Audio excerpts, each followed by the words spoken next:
Hello and welcome to our next reflection on the Creed.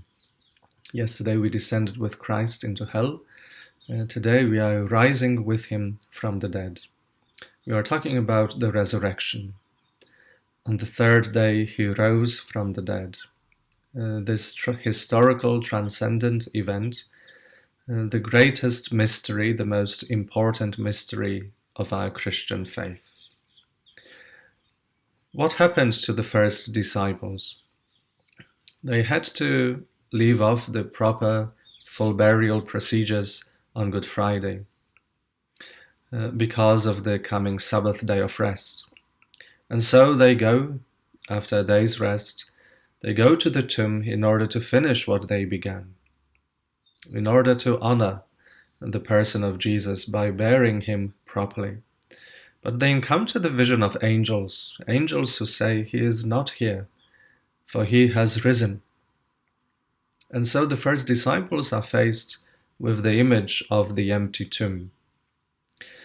Of itself, it's not proof of the resurrection, but something important happened to the disciples.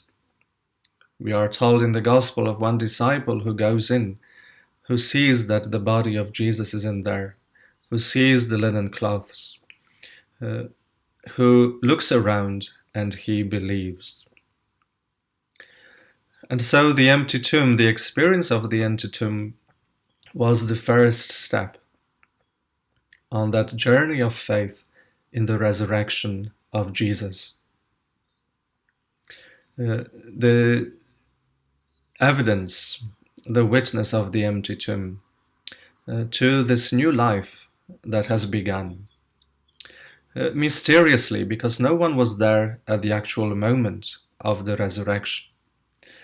No one can actually describe fully what has taken place and how it took place. But a new life has begun. A new mystery has begun, not just in the life of Jesus, but in our life.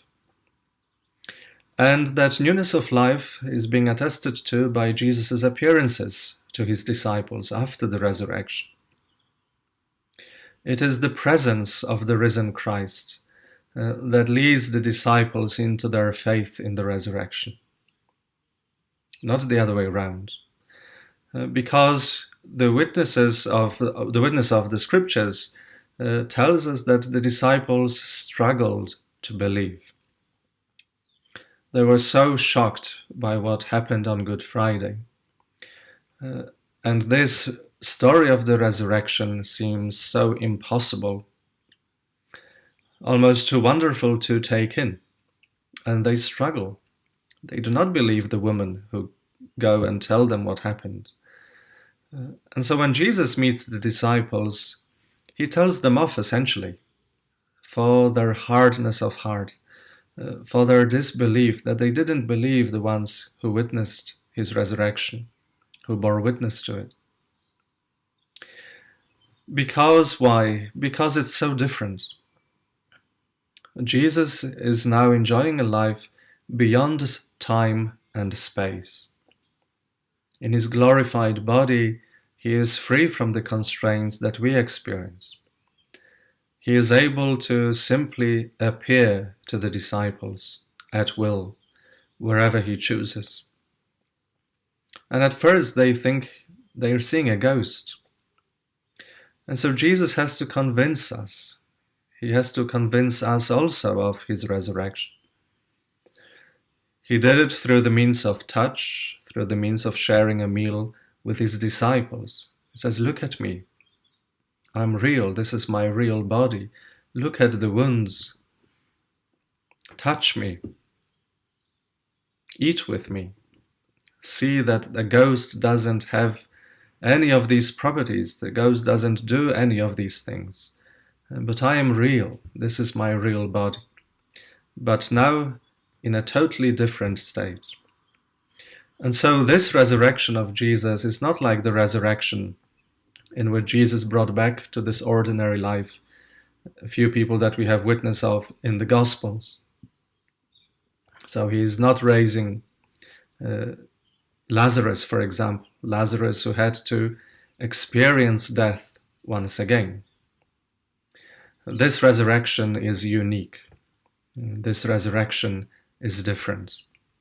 And all of this is the work of the Holy Trinity. It is God the Father who raises his Son, who glorifies him. At the same time also, it is the Son himself who is taking up his life again, as he said in the Gospel. I lay it down of my own will, of my own accord. No one is taking my life from me. It's not the executioners who take my life. I lay down my life. And I also have the power to take it up again. And so we see in the resurrection the mystery of the Holy Trinity at work. Because it is through that power of the Spirit that all of this happens. And so in as far as we are able to, we need to see the moment of the resurrection as the work of the Holy Trinity, of the Father, the Son, and the Spirit.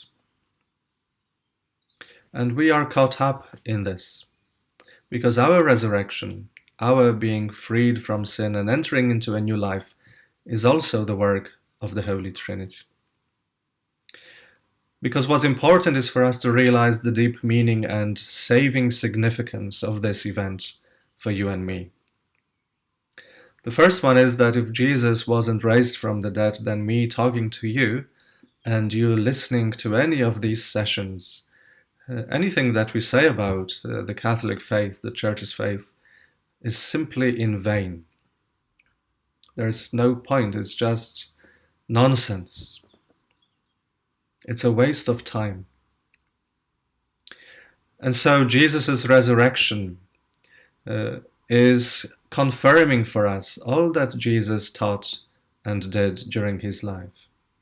It's a divine confirmation of the message that he came to give to us. It's a fulfillment of all the promises that the Lord has made throughout centuries, through his prophets, and also Jesus' own promises he made to his disciples whilst with them, and that are recorded in the Gospels. It's confirming also for us the truth of Jesus' divinity. Because Jesus himself told us in the Gospels, it's only when you lift up the Son of Man, then you will know that I am he. The identity of Jesus remains hidden for many. It remained hidden for many. And they could only come to believe in him once the resurrection occurred, once the crucifixion took place. And the same for us. We can only really discover Jesus and who he is for us if we share in these mysteries. First of all, if we share in the mystery of the cross, and then in that mystery of the resurrection, if we also lead a new kind of life. Because what Jesus' resurrections accomplish is that he justifies us. And by justifying us, he is enabling us and calling us his brothers and sisters, not by nature, but by grace. And this is the newness of our life. Jesus is our brother who dies for us, our brother who raises us to newness of life. And so he wants us to experience this new relationship, this new life of grace within us, and to live with hope that we will also share in our own resurrection at the last judgment, and that we will also share in this glorified state of being that Jesus is now living in. And so Jesus' resurrection is fundamental for us. It's what gives meaning to our life, what gives meaning to our faith, is the confirmation of everything that Jesus has taught us. And he wants us to share in this resurrection today already. It's not something that we have to wait for until we die, We share in it when we lead the new life of grace in this life. So let's pray for one another that we may be open to this newness of life, that we may learn to rejoice in the resurrection, and that we make it the primary focus of our life.